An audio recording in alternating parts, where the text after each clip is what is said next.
સરકારી આવાસોની જ વાત થઈ રહી છે તો રાજ્યમાં ધૂળ ખાતા સરકારી આવાસોનો મુદ્દો પણ ઉઠાવીએ। હજુ તો શાંત પણ નથી થયો આ મુદ્દો અને ઠેર ઠેરથી તંત્રની કંઈક આવી જ લાલિયાવાડી સામે આવી રહી છે।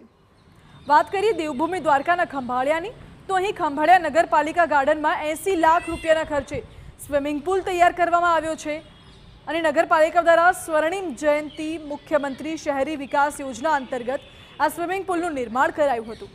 સ્વિમિંગ પુલ અને 1 વર્ષ ઉપર થઈ ચૂક્યું છે પરંતુ હજી સુધી તેનું ઉદ્ઘાટન જ નથી કરાયું, જેના પગલે સ્વિમિંગ પુલનું પરિસર ધૂળ ખાતું નજરે પડે છે, જ્યારે પાણીમાં પણ નરી ગંદકી દેખાઈ રહી છે।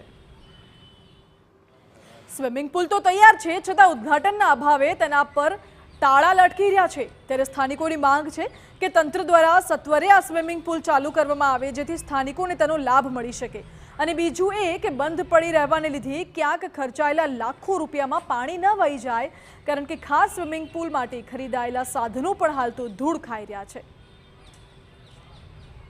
એ સ્વિમિંગ પુલ અને લાખો રૂપિયાના ખર્ચે જ્યારે બનાવેલો અને હજી એ સ્વિમિંગ પુલ ચાલુ કરવામાં નથી આવ્યો।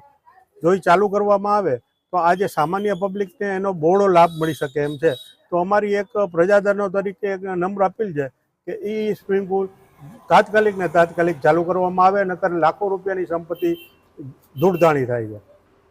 એને ચલાવવા માટે અમે સ્પોર્ટ્સ ઓથોરિટીને વિનંતી પણ કરી હતી, પણ એની તરફથી કોઈ જવાબ નથી આવેલો અને અમે જે એની બાબતનું ઓપરેશન મેન્ટેનન્સનું ટેન્ડર કર્યું હતું, ટેન્ડર કારોબારી સમિતિના વિચારણામાં છે અને ફાઇનલ થયા બાદ લગભગ આવતા મહિને સ્વિમિંગ પુલની ચાલુ કરવામાં આવશે।